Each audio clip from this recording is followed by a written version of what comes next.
Эта невероятная история произошла в Канаде.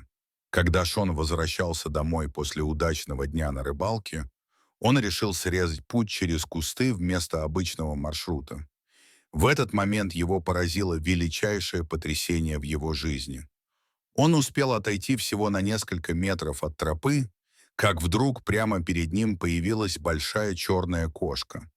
Кошка была так близко, что он мог видеть, как ее нос шевелится при дыхании. Мужчина старался сохранять спокойствие и вести себя так, как его учили. Он поднял руки и увеличил свой рост, чтобы казаться более устрашающим и менее похожим на потенциальную добычу. Кошка приподнялась и обнюхала его. Она была действительно угрожающе близко. Это было страшно. Но тут кошка села и начала скулить. Сначала он отошел, готовый отступить, но ее болезненные стоны заставили его обернуться. Он заметил, что у кошки на боку было несколько порезов. Ее передняя лапа также, похоже, была повреждена. Это может сделать ситуацию еще более опасной. Однако кошка не представляла угрозы. Вместо этого она выглядела просто удрученной. Шон вспомнил раннее утро. У сарая шла кошка со своим котенком. Вероятно, это была та самая кошка. Но что случилось, что она пострадала? А где был котенок? Эта мысль немедленно заставила Шона действовать. Он понял, что кошка просит его о помощи, и осторожно последовал за животным к реке. Оказавшись у реки, Шон лихорадочно искал котенка, а мать-кошка все еще сопровождала его. Но котят он не увидел. Это было странно. И вдруг кошка исчезла за кустами. Шон сосредоточил взгляд на этом месте. И действительно, кошка снова появилась, держа что-то во рту.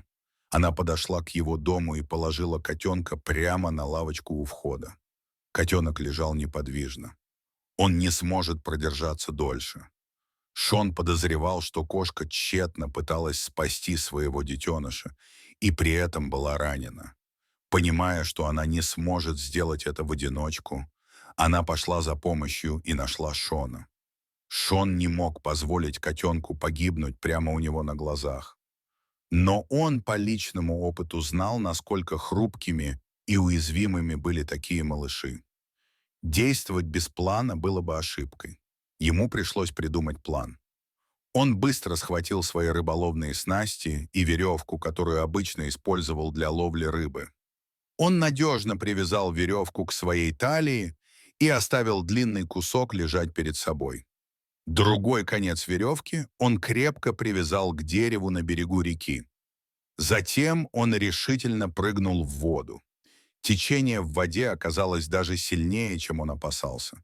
Изо всех сил Шон пробился к скалам, где он в последний раз видел котенка.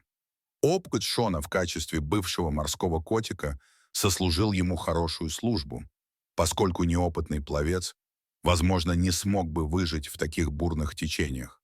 Он подошел к камням и задержался, чтобы увидеть, где именно находится детеныш. На мгновение все, что он мог слышать, это мяуканье и стоны кошки на берегу, которая отчаянно ходила туда-сюда и явно волновалась. Но она, казалось, понимала, что слишком опасно снова погружаться в стремительную воду. Вся ее надежда снова увидеть своего детеныша теперь возлагалась на этого необычного человека. Шон тяжело дышал и был в замешательстве. Бурный прилив и постоянное наводнение мешали ему определить точное местонахождение котенка. Он был вне себя от радости, когда увидел перед собой голову котенка. Чтобы добраться до детеныша, ему пришлось бы лишь плыть дальше вниз по течению. Но затем, в трагический момент, котенок потерял контроль над камнями и был унесен рекой. Его голова исчезла в темной воде за долю секунды. Шон без колебаний прыгнул за ним и поплыл изо всех сил. Если бы он потерял котенка в этот момент, он мог бы быть потерян навсегда. Маленький котенок ушел под воду и, казалось, перестал сопротивляться. Ситуация выглядела ужасной, но Шон отчаянно сопротивлялся и поплыл за ним. Но веревка, которую он обвязал вокруг своей талии, становилась все туже и, наконец, достигла конца веревки. Когда голова котенка появилась снова, он вовремя схватил ее. Он боялся, что котенок будет сопротивляться или поцарапать его. Но малыш просто безвольно лежал у него на руках. Но это был еще не конец. Теперь пришло время вернуться на безопасный берег. Шон знал, что для этого ему понадобятся обе руки, чтобы плавать. Он схватил кусок веревки, который ранее выбросил, и обвязал им котенка. Теперь Шон мог использовать все свои силы, чтобы доставить ее в безопасное место. Ему помогло то, что детеныш был неподвижен, но в то же время это было и большой проблемой. Возможно, уже было слишком поздно спасать жизнь котенка. Что произойдет, если он доберется до кошки с бездыханным детенышем? Это может иметь немыслимые последствия для Шона. Но в тот момент он не мог сосредоточиться на этом. Вся его энергия должна была быть направлена на то, чтобы доставить ее в безопасное место. Он чувствовал, как его энергия утекает. Только адреналин двигал его вперед. Внезапно его ноги коснулись земли. Они прибыли на мелководье. Шон смог подобрать котенка и вытащить его из воды. Кошка приближалась к ним с головокружительной скоростью. Она была на удивление быстрой для такого раненого животного. Шон знал, что ему придется отвязать веревку от котенка, прежде чем кошка доберется до них. Он даже не успел взглянуть на детеныша, как кошка схватила его. Однако, когда кошка сделала несколько шагов в сторону леса, она внезапно начала опасно раскачиваться. В следующий момент она с грохотом упала на землю. Котенок ползал по ней, но она не двинулась с места. Шон бросился поближе, чтобы посмотреть, в чем проблема. Только тогда он понял, что порезы, должно быть, оказались хуже, чем он предполагал. Видимо, адреналин в ее теле поддерживал ее.